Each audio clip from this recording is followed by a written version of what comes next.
को आप अच्छी तरीके से याद कर लेना। ये दोनों क्वेश्चन है एग्जाम की दृष्टि से बहुत महत्वपूर्ण क्वेश्चन है।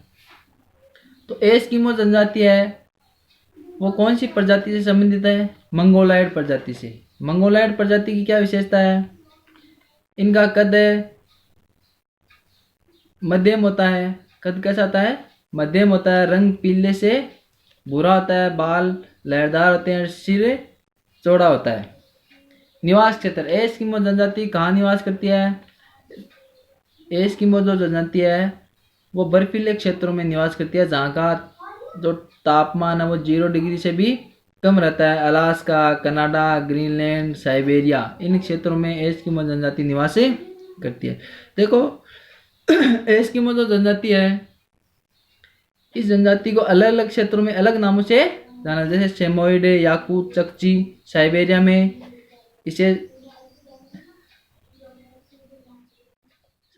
इसे सेमोइड, याकूत, चकची के नाम से जानते हैं। और स्कैंडिनेविया में इस जनजाति को लेप्स के नाम से जानते हैं। एस्किमो जो जनजाति है वो कौन सी भाषा बोलती है? एल्यूट भाषा बोलती है। कौन सी भाषा? एल्यूट भाषा बोलती है।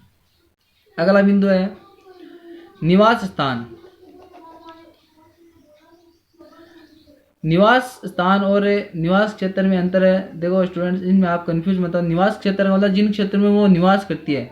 निवास स्थान का मतलब होता है कि वो कैसे घर बनाकर रहती है। तो एस्किमो जनजाति है वो बर्फ का घर बनाते हैं और उस घर के ऊपर जो सीलमस्ती की खाल है उसका तंबू भी लगाते हैं। और एस्किमो जो जनजाति है वो बर्फ का जो घर बनाती है उसे इग्लू कहते हैं। क्या कहते हैं? इग्लू कहते हैं।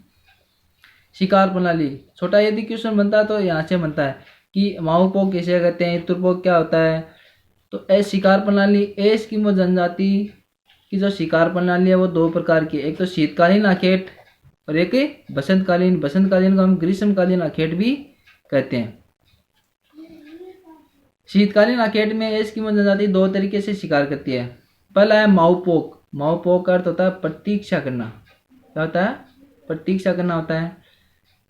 इसमें जो शिकार किया था वो एक छिद्र के माध्यम से सील मछली का शिकार किया जाता है। एक छिद्र के माध्यम से कैसे? देखो यहाँ पर एक बर्फ के ऊपर छिद्र निकाला जाता है और उस छिद्र में रोटी का टुकड़ा या हड्डी का टुकड़ा रख दिया जाता है। और जैसे मछली इसको लेने के लिए आती है तो यहाँ पर बैठा एस्किमो माओपोक करता है प्रतीक्षा करना।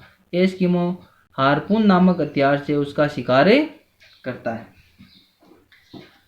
अगला इतुरपोक।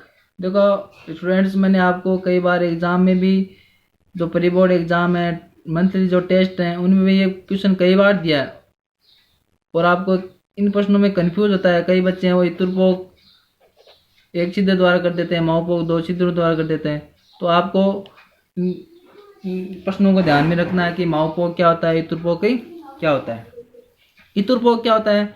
इसमें 2 छिद्रों द्वारा शिकार किया जाता है। कैसे? कि यहाँ पर बर्फ के ऊपर 2 छिद्र निकाले जाते हैं। यहाँ पर एक एस्किमो बैठा होता है, एक एस्किमो यहाँ पर बैठा होता है। जैसे मछली आती है तो एक एस्किमो दूसरे को इशारा करता है और उसका शिकार किया जाता है। यह तो था शीतकालीन आखेट। बसंतकालीन आखेट है या ग्रीष्मकालीन आखेट, जैसे ही थोड़ी बर्फ पिघलती है तो खुले समुद्रों में तटीय क्षेत्रों में शिकार किया जाता है। इस शिकार में बड़े चमड़े की या बड़ी चमड़े की नाव काम में ली जाती है। उस नाव को हम कयाक कहते हैं और हार्पून नामक भाले से शिकार किया जाता है। देखो अगला पॉइंट है प्रमुख औजार या हथियार। कौन कौन से एस्किमो जनजाति है वो कौन कौन से औजार रखते हैं या कौन कौन से हथियार रखती है और वो हथियार क्या काम में आते हैं। हार्पून एक बालीनुमा हथियार होता है जिसे सील मछली का शिकार किया जाता है। 2.5 से 5 फुट तक लंबा होता है। स्लेज क्या होती है? बर्फ पर चलने वाली बिना पहियों की गाड़ी होती है। स्लेज क्या होती है? बर्फ पर चलने वाली बिना पहियों की गाड़ी जिसे कुत्ते व रेंडेरों द्वारा खींची जाती है। कयाक, चमड़े की बड़ी नाव को हम कयाक कहते हैं। उतोक, ग्रीष्मकालीन शिकार को हम क्या कहते हैं? उतोक कहते हैं। अगला पॉइंट है सामाजिक जीवन। देखो जो जनजाति है उनका सामाजिक जीवन कैसा होता है? एस्किमो जनजाति है, इनका जो जीवन है वो मतलब परिवार है, समाज है, वो पितृसत्तात्मक होता है। ये लोग भूत प्रेतों, जादू टोनों में भी विश्वास रखते हैं। जिस तरीके से या जब भी अकाल पड़ता है तो जो बूढ़े लोग होते हैं या खाने की जो कमी आती है, तो जो बूढ़े लोग होते हैं या जो अशक्त जो लोग होते हैं वो आत्महत्या कर लेते हैं। नेक्स्ट क्वेश्चन है, एस्किमो के जीवन में सील मछली का उपयोग। मोस्ट क्वेश्चन है, एस्किमो के जीवन में सील मछली का क्या उपयोग है। एस्किमो जो जनजाति है वो सील मछली का क्या उपयोग करती है। खाने के लिए मांस के रूप में काम में लेती है, जलाने के लिए चर्बी के रूप में काम में लेती है, तंबू बनाने के लिए खाल काम में लेती है, और जूते बनाने के लिए उसकी खाल काम में ली जाती है। सील मछली की खाल के जो बने जूते होते हैं उसे मुकलुक्स या कार्मिक कहते हैं। देखो ये जो क्वेश्चन है वो अर्धवार्षिक में आया क्वेश्चन है कि कार्मिक या मुकलुक्स किसे कहते हैं। सील मछली की खाल के बने जूतों का मुकलुक्स या कार्मिक कहते हैं। नेक्स्ट क्वेश्चन है, बुशमैन जनजाति। वेरी मोस्ट क्वेश्चन है। अब की बार जो बड़ा क्वेश्चन आएगा यही प्रश्न आएगा, 100% चांस है, क्योंकि पिछली बार एस्किमो जनजाति का बड़ा क्वेश्चन आया था, तो इसको ध्यान में रखना आप। बुशमैन जनजाति का जो निवास क्षेत्र है वो अफ्रीका के कालारी मरुस्थल में कहाँ निवास करती है। अफ्रीका के कालारी मरुस्थल में बुशमैन जनजाति निवास करती है। ये कौन सी प्रजाति से संबंधित है। निग्रिटो। जैसे एस्किमो जनजाति थी वो कौन सी से थी, मंगोलॉयड से थी। तो ये जो प्रजाति बुशमैन जनजाति है वो कौन सी प्रजाति से, निग्रिटो प्रजाति से संबंधित है। निग्रिटो प्रजाति क्या विशेषता होती है, इस प्रजाति का जो रंग होता है वो काला होता है, कद होता है वो छोटा होता है, बाल घुंघराले होते हैं।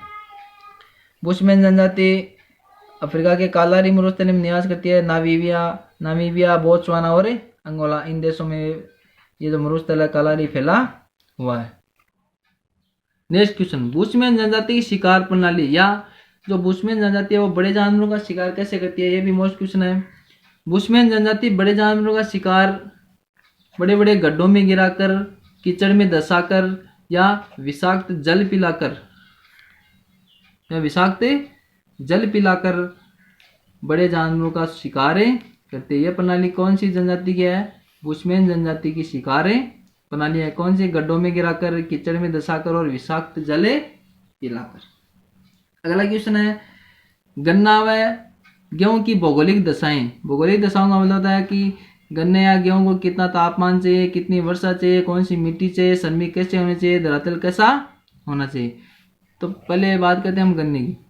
गन्ने को तापमान 20 डिग्री से 25 डिग्री सेंटीग्रेड की आवश्यकता होती है। मिट्टी काली या भूरी मिट्टी की आवश्यकता होती है। वर्षा, गन्ने को वर्षा 100 से 150 सेंटीमीटर वर्षा की आवश्यकता होती है। श्रमिक सस्ते श्रमिक होने चाहिए। धरातल कैसा होना चाहिए, सुप्रवाहित का मतलब होता है कि जल है वो एक जगह इकट्ठा नहीं होना चाहिए, जल बहता रहना चाहिए। एक जगह इकट्ठे होने के कारण जो गन्ने की जो जड़ें हैं वो गले जाती हैं। उत्पादन, गन्ने का जो उत्पादन वो वितरण है, उत्तर प्रदेश, पंजाब, हरियाणा, तमिलनाडु, इन क्षेत्रों में अधिकतर गन्ने का उत्पादन किया जाता है। अगली भौगोलिक दशाएं हैं गेहूं की। देखो गेहूं की जो फसल है वो फरवरी मार्च में बोई जाती है। गेहूं की जो फसल है वो नवंबर दिसंबर में बोई जाती है और मार्च अप्रैल में काट ली जाती हैं। फरवरी में जो मावट होती है वो गेहूं की फसल के लिए अत्यधिक लाभदायक होती है। तापमान गेहूं के लिए 15 से 20 डिग्री तापमान होना चाहिए। वर्षा 50 से 75 सेंटीमीटर या 100 सेंटीमीटर भी चलती है। मिट्टी, गेहूं के लिए दोमट मिट्टी, भूरी या रेतीली मिट्टी होनी चाहिए। उत्पादन कौन कौन से क्षेत्रों में, पंजाब, हरियाणा, उत्तर प्रदेश, इन राज्यों में गेहूं का अधिकतर उत्पादन किया जाता है। अगला क्वेश्चन है, इंदिरा गांधी नहर परियोजना। वेरी मोस्ट क्वेश्चन है, इंदिरा गांधी नहर परियोजना। अब की बार देखो नहरों में यदि इनमें क्वेश्चन आएगा तो एक तो इंदिरा गांधी नहर परियोजना और माई बजाज सागर परियोजना, इन दोनों में क्वेश्चन आने के 100% चांस है। मैंने आपको क्लास में भी बताया था और काफ़ी बार आपके मंथली टेस्ट और प्री बोर्ड एग्जाम में भी एक क्वेश्चन दिया था, तो आप इनको ध्यान से देखना पढ़ना। इंदिरा गांधी नहर परियोजना, इंदिरा गांधी नहर परियोजना की जो स्थापना हुई थी इस शुरुआत 1949 में। इस योजना की परियोजना, इस नहर की जो परियोजना वो बीकानेर के इंजीनियर कंवर सेन द्वारा तैयार की गई थी। बीकानेर का इंजीनियर था कंवर सेन। उद्गम स्थान, इस नहर का जो उद्गम स्थान है वो सतलज व व्यास नदियों के संगम पर, जहाँ पर सतलज और व्यास नदियों का संगम होता है वहाँ से हरिके बैराज से इसका उद्गम, ये नहर निकाली गई है।